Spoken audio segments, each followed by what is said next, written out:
sou Gabriela Costa, consagrada da comunidade católica Família em Missão, aqui em Fortaleza. Tenho 24 anos e vim no Congresso Nacional Católico, CONACAT, contar um pouco do meu testemunho, da minha história de vida e de salvação. Bom, eu nasci numa família católica, tive colégio católico e eu pude, durante a minha vida, saber um pouco dessa existência de Deus, bem por cima, na primeira comunhão, o que Deus era, que existia a palavra de Deus, enfim.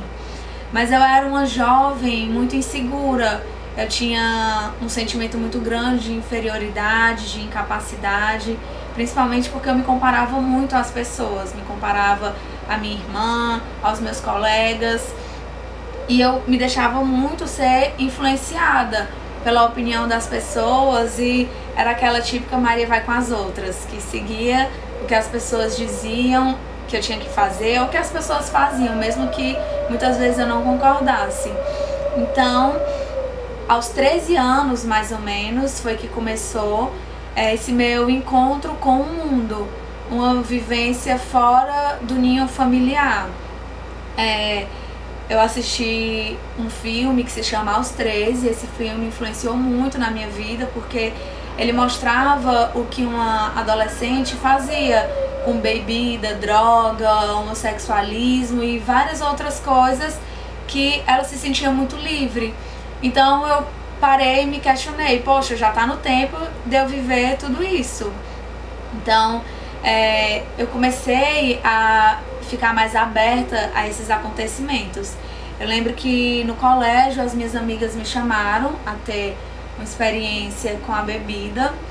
Eu fui para casa de uma delas dormir, então a gente começou a pegar uma vodka com uma suquita, começamos a misturar, quando a gente viu no final da noite a gente já estava muito bêbada. E foi a minha primeira experiência. E como jovem, a gente não se contenta com aquilo que a gente tem, né? Então eu comecei a deixar com que essas experiências em cada saída que eu fazia, que elas viessem cada vez mais fazer parte da minha rotina. Então todo final de semana que eu ia para uma festa, já com 13 anos, 14, 15, eu tinha que beber, eu tinha que estar inserida, eu me sentia de uma forma antes da bebida, me sentia um pouco tímida, com vergonha de fazer as coisas, e quando eu bebia eu ficava mais livre, eu tinha mais vontade de fazer as coisas, eu não me sentia tão incapaz. Então eu comecei a levar a bebida como uma opção de viver. E não parou por aí, foi me apresentado também as drogas, e eu comecei com desodorante, aerosol. E eu comecei então com as minhas amigas também a experimentar e ficava bem doida, né, nos momentos que eu cheirava. E foi me apresentado nas festas então o lança-perfume. E eu ficava misturando quando eu ia para casa das amigas, quando eu ia para festa, então isso começou a fazer parte da minha rotina. Eu era muito ligada também à questão de magia, a questão do Harry Potter, gostava muito, eu era uma fã número 0 do Harry Potter. Então a magia pra mim era algo muito bom, muito prazeroso também de se ver, de conhecer. Eu tinha muitos pensamentos também nessa linha esotérica de gnomo, bruxas, gostava muito, frequentava as lojas que vendia essas coisas. Lia muito horóscopo, pra mim, assim, o horóscopo ele me dava respostas. Eu tinha muito essa questão de viver aquilo que o horóscopo me trazia. Eu seguia a linha que ele me trazia uma confiança, uma paz muito grande. E os meus pais, eles já eram separados na época, então eu nunca tive uma raiz estruturada na família. Então eu via sempre meus pais brigando, discutindo, e eu não acreditava no amor, isso era claro pra mim. Porém, eu vivia um conflito interior muito grande, porque eu paquerava com vários meninos. vamos supor que eu ia pra uma festa, eu paquerava com uns 20 meninos. E tinha no colégio mais paqueras, então eu vivia muito em função dos meus paqueras, pra onde eles iam, o que eles pensavam, o que eles faziam. Eu gostava muito de me envolver com isso, apesar de não me envolver com eles, porque muitos deles nem sabiam que eu paquerava com eles. E quando algum deles demonstrava um interesse por mim, eu ficava assustada, eu queria me distanciar, eu ficava com nojo, eu criava abuso, porque eu não sabia o que era o amor. Então eu fugia dessas situações. E eu era uma pessoa muito melancólica, eu gostava muito de procurar o sofrimento. Então eu chorava muito, eu escutava músicas melancólicas, músicas que me traziam pra fora essa tristeza que já estava guardada em mim. Eu procurava situações também de quando eu tava com raiva, quando eu era reposicionada, quando eu me sentia injustiçada, ou quando eu cometia algum erro com alguém, eu procurava me cortar. Então eu tinha muito disso, de criar feridas em mim. Pegava ali um materialzinho e começava a me cortar bem lentamente. E pra mim aquele corte, ele gerava prazer ao mesmo tempo que gerava sofrimento. E ficava ali a cicatriz e eu achava isso muito legal. Tem também que eu tinha uma personalidade muito mentirosa. Eu gostava de fugir das situações através da mentira. E apesar de muitas vezes não precisar mentir, eu usava a mentira como artifício de saída, ou até mesmo para inventar em fofocas e intrigas nas situações. Com os meus pais, eu já era uma criança bem mais rebelde, né? Deu pra perceber que com tudo isso que eu falei, eu já era bem rebelde. Com os meus pais eu era bem mais rebelde, né? Eu não admitia que minha mãe viesse brigar comigo. Quando minha mãe vinha me falar alguma coisa, eu ficava indignada com ela, eu gritava. Se ela me batesse, eu revidava, falava palavrão, mentia pra minha mãe, pro meu pai, enfim.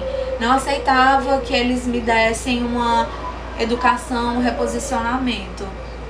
E assim eu fui levando a minha vida, né? Dos 13 até mais ou menos os 17 anos. Passei por várias situações.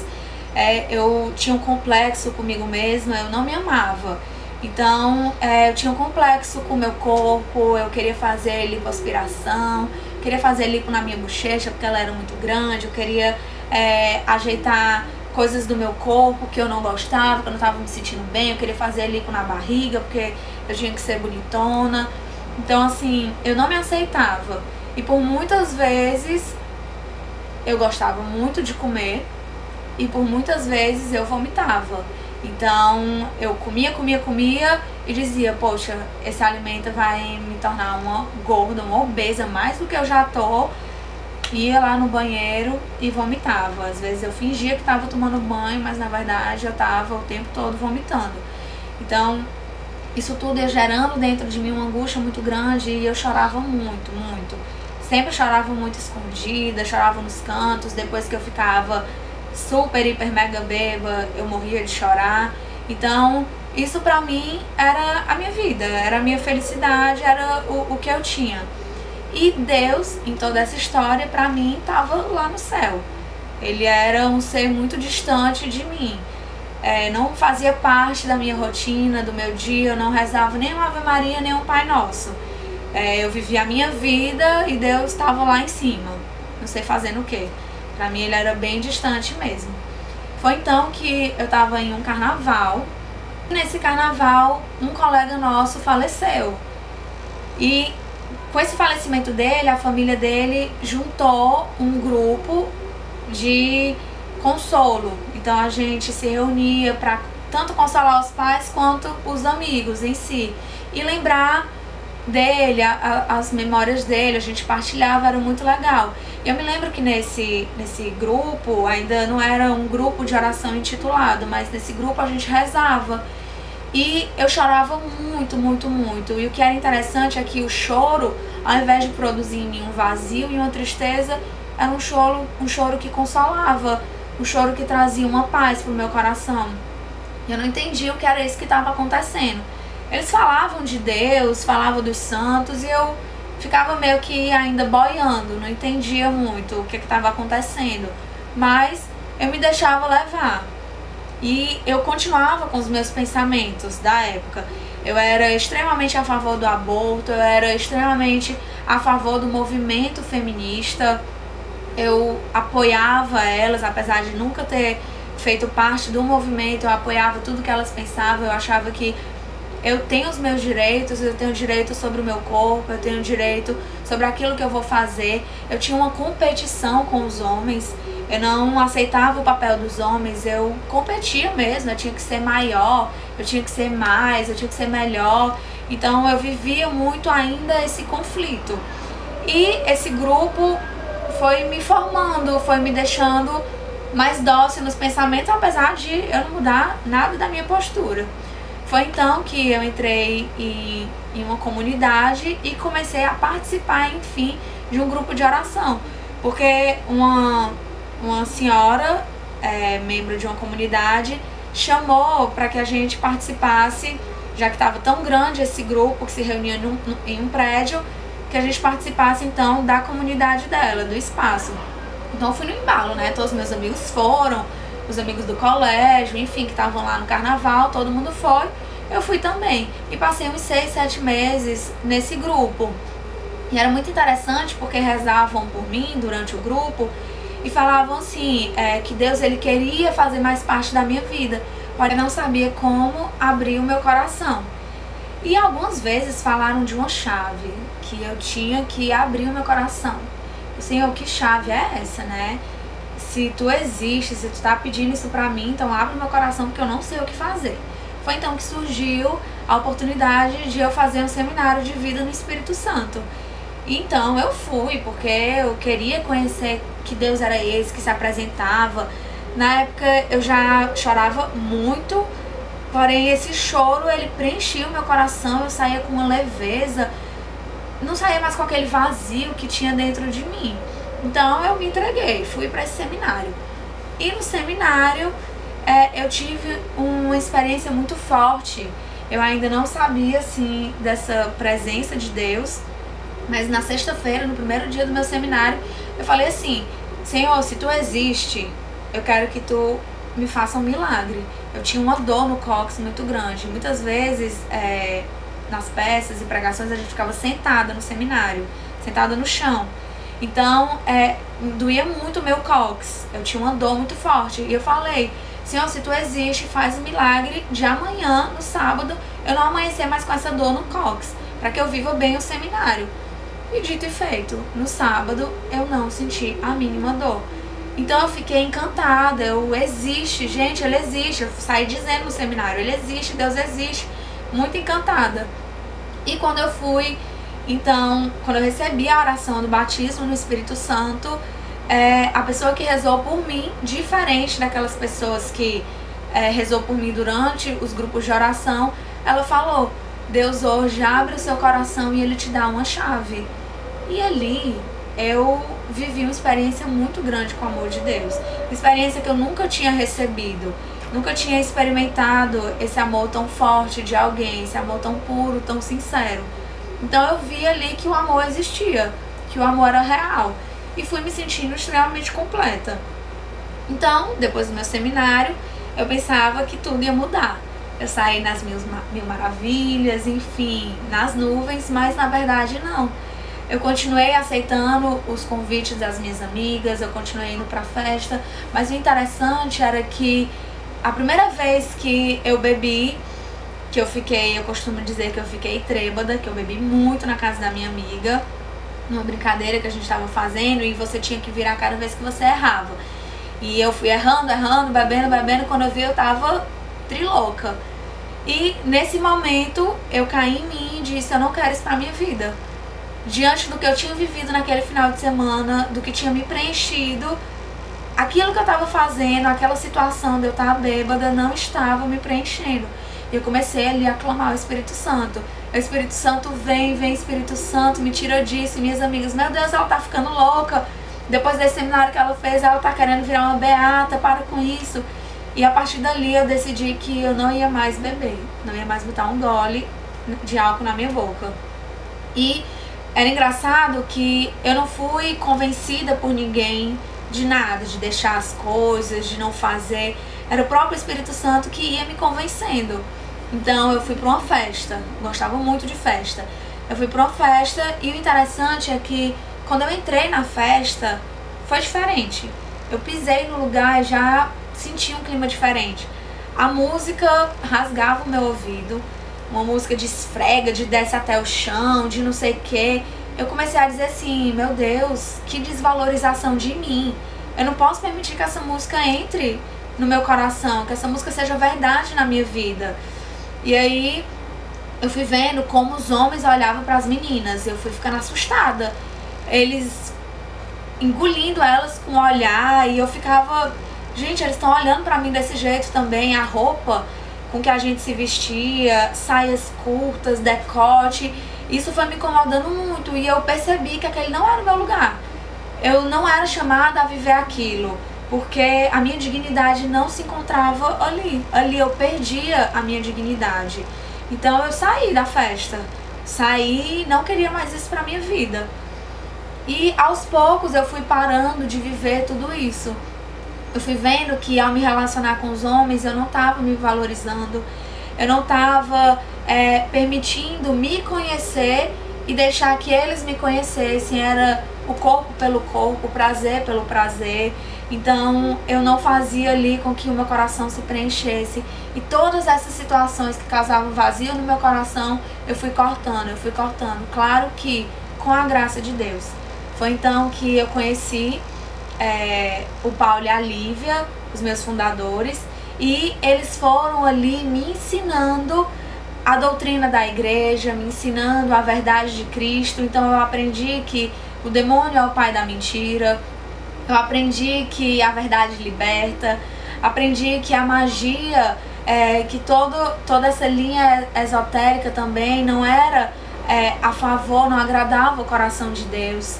Aprendi que ser a favor do aborto é um egoísmo muito grande, que eu não deveria ser nem a favor do feminismo nem do machismo. Eu deveria assumir o meu papel de mulher e deixar com que o homem assumisse o papel dele de homem e que ali a nossa identidade construída a gente visse no equilíbrio da vida onde Deus nos levava, a felicidade que Deus nos chamava. Então eu percebi que a minha dignidade ia voltando. Então Deus começou a fazer um processo muito lindo também dentro da minha casa. A partir do momento que eu assumi essa postura de igreja, essa postura de cristã, Deus começou a entrar na minha vida, na minha história. Então eu não falava com o meu irmão há 7 anos, a gente vivia na mesma casa, a gente não se falava, eram 2 estranhos. A gente não se comunicava nem oi nem tchau. E foi em um dos retiros que eu fiz, Deus ele me chamou a retornar esse amor pelo meu irmão, a retomar esse encontro com ele. E foi muito interessante porque meu irmão ele era ateu e foi todo um processo lindo de conversão que Deus foi fazendo comigo e com meu irmão, desse restabelecimento desse laço afetivo como irmãos. Foi muito legal. Eu tinha horror à criança, eu tinha pavor à criança e também em um retiro, em oração, Deus me mostrou a pureza que a criança tinha. E eu desprezava muito minha irmã. Na época ela tinha uns 5 anos de idade e eu com 18 mais ou menos. E ali eu chamei minha irmã depois do retiro e pedi desculpas por tudo que eu tinha feito com ela, por todas as vezes que eu ignorava, que eu maltratava com as minhas palavras, com o meu jeito, e que eu estava decidida ali a amar os pequeninos de Deus, né? A ter esse coração também de criança. E o interessante é que em 2009 Deus me permitiu passar por uma provação na minha vida com 18 anos. Eu tive câncer de pele, Deus me revelou que eu estava doente e que eu já estava curada. E a promessa desse câncer era que eu e minha casa serviremos ao Senhor. E eu assumi essa verdade na minha vida, que eu e minha casa serviríamos sim ao Senhor. E através da comunidade Família em Missão, eu fui permitindo que Deus, ao devolver a minha dignidade pela verdade vivida no Evangelho, por essa radicalidade, eu fui permitindo que Deus reconstruísse a minha vida, a minha história, o meu laço com os meus pais. Porque eu era muito ruim com o meu pai, eu não aceitava a forma que meu pai me amava. Pra mim ele só me amava através do dinheiro, pra mim ele não me dava amor, e o laço com o meu pai foi restabelecido. Eu perdoei o meu pai e eu comecei então a ter esse encontro de amor na minha família. E a minha família hoje tem experimentado também a devolução da dignidade através do carisma Família em Missão. E o mais interessante é que Deus, ele nos completa, ele não deixa a obra dele incompleta. Deus entrou na minha afetividade também, Deus curou a minha afetividade, eu tenho entrado no processo de cura e ele me deu um presente, né? O meu namorado, hoje a gente namora há 4 anos e meio e a gente tem planos de casamento, a gente vive a castidade, a gente vive essa união santa em Deus. E eu comecei a aprender a, em tudo na minha vida, levar a Deus. Hoje eu sou igreja, eu assumo essa postura de igreja e levo em todos os lugares da minha vida a igreja. Seja no trabalho, seja na faculdade, seja com a minha família, com os meus irmãos de comunidade, para todo mundo. Então assim, é um prazer muito grande contar a minha história de salvação, porque através de tudo isso que eu vivi, eu pude experimentar o milagre de Deus. Hoje eu não peço milagres externos, porque eu posso ver em mim a contemplação do próprio milagre de Deus. Deus me ressuscitou, Deus me fez uma nova mulher, uma nova pessoa através da sua graça. E hoje eu faço parte da comunidade como consagrada e sou muito feliz nessa vida doada com Cristo, descobrindo dons espirituais, descobrindo que eu sou capaz, descobrindo o amor que eu tenho por mim, me aceitando como mulher, me aceitando como eu sou, me aceitando em família. Hoje em dia eu já não tenho mais esses complexos de beleza, já não tenho mais esses complexos de inferioridade, porque eu sei que eu sou única aos olhos de Deus, eu sou única aos olhos do meu Criador. E é esse amor que eu tenho que corresponder todos os dias, ao amor maior que é o amor de Jesus, que preenche a minha alma e que faz com que eu ame todos aqueles que Ele me confia. Então um beijo pra vocês, espero que esse meu testemunho de vida também possa trazer a alegria dessa entrega a Deus a você. Um beijo, prazer!